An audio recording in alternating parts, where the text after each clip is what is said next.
ব্রাহ্মণবাড়িয়ায় 2 সন্তান সহ মা বাবার মরদেহ উদ্ধার করা হয়েছে। পরিবারের দাবি, ঋণগ্রস্ত হওয়া স্ত্রী সন্তানদের নিয়ে আত্মহত্যা করেছেন সোহাগ। প্রকৃত ঘটনা উদ্ঘাটনে কাজ করছে পুলিশ।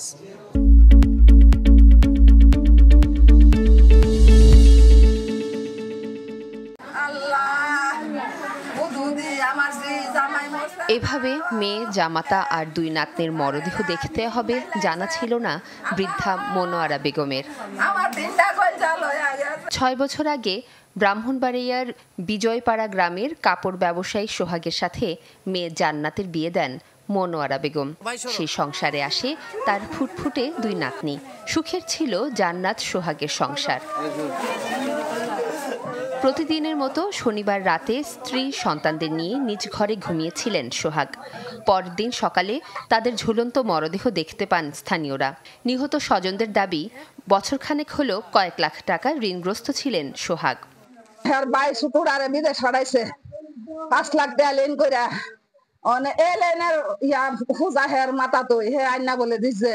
আমার ভাই ভাবির মধ্যে আসলে কোনো ঝামেলা কোনো কিছু ছিল না। এরা সুখী পরিবার ছিল। আর তাছাড়া আমার ভাই আমার দুটো বাতিজিকে অনেক আদর করতো।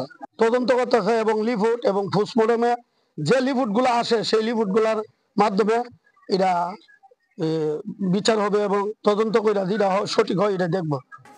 ঘটনার রহস্য উদ্ঘাটনে কাজ চলছে বলে জানিয়েছে পুলিশ।